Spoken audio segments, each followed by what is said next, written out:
तर कालच्या ब्लॉगमध्येच मी बघितलं की पंढरपूरला मी निघालेले होते कराडाचा कार्यक्रम करून. तर hi hello everyone, welcome to my blog. मी निघाले होते पंढरपूरला कार्यक्रमासाठी. बघू शकता खूप कंटाळा आलेला होता, कारण एकतर सकाळी दत्ताची पूजा करायची म्हणून मी खूप लवकर उठलेले होते आणि नंतर कार्यक्रम करून प्रवास म्हटलं की मग गार हवा लागली की झोप ही नक्कीच येत असते आपल्याला.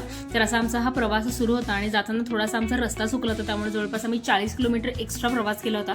त्यामुळं पाय तर माझ्या अक्षरशः थोडेफार सुजले सुद्धा होते, म्हणजे इतका मला कंटाळा आलेला होता. कधी एकदा ते पंढरपूर येतं आणि कधी एकदा कार्यक्रम करून घर काढते असं झालेलं होतं.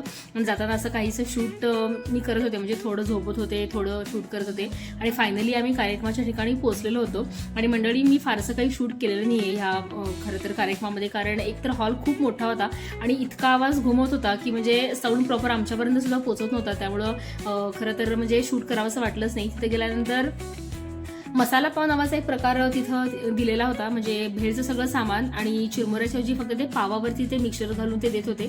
आम्हाला कुणालाच प्रकार फारसा आवडला नाही आणि पाणीपुरी सुद्धा अजिबात आवडली नाही. त्यामुळे थोडंसं मन नाराज झालं. पण जाताना कॉफी पिली होती एका ठिकाणी, तर त्यामुळे थोडंसं म्हणजे फ्रेश वाटत होतं. पण फायनली कसं असतं की शो मस्ट गो ऑन, या पद्धतीनं कार्यक्रम तर करावाच लागतो. आणि मी जसं म्हणलं तुम्हाला की मी शूट काही केलं नाही आणि हे त्यांचं दुसऱ्या दिवशीचं डेकोरेशन सुरू होतं आणि साधारण 10:30-11च्या दरम्यान आम्ही निघालेलो होतो आणि जवळपास 2 वाजलेले होते सांगलीमध्ये आल्यानंतर मला. म्हणजे तुम्ही समजू शकता की पहाटे 5ला उठल्यानंतर रात्री दुसऱ्या दिवशीच्या रात्री 2 पर्यंत मी जागी होते आणि अर्थातच झोप लागली, आल्यावरती आवरून झोपले. आणि हा हे दुसऱ्या दिवशीचा म्हणजे कालचा दिवस जो आहे 5 तारखेचा, तर सांगलीमध्येच कार्यक्रम होता आणि हा कार्यक्रम करून मला परत इस्लामपूरला सुद्धा जायचं होतं.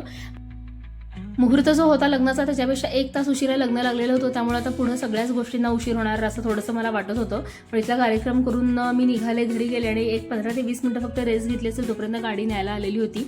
आणि इथं बघताय तुम्ही की नवरा नवरीचं आगमन झालेलं होतं आणि म्हणजे लोक सुद्धा वाट बघून कंटाळलेली होती. लोकांना वेळ खरं तर पाळायचं कळलं पाहिजे असं म्हणजे मला मनापासून वाटतं, कारण एका गोष्टीला जर उशीर सुरुवातीला झाला तर मग पुढे सगळ्याच गोष्टींना उशीर होतो. आणि हा आहे इस्लामपूरचा इव्हेंट. इथं आल्यानंतर सुंदर अशी रांगोळी, छान अशी गणपतीची मूर्ती आणि सेल्फी पॉईंट सुद्धा त्यांनी बऱ्याच ठिकाणी केले होते. आम्ही काय फोटो वगैरे काढले नाहीत, कारण मला ऑलरेडी खूप कंटाळा आलेला होता. बघू शकता तुम्ही या फोटोमध्ये. इथला कार्यक्रम आम्ही केला आणि घरी कधी एकदा जाते असं झालं होतं. याच नोटवरती ब्लॉग संपवते. ब्लॉग आवडला तर लाईक करा. Bye bye.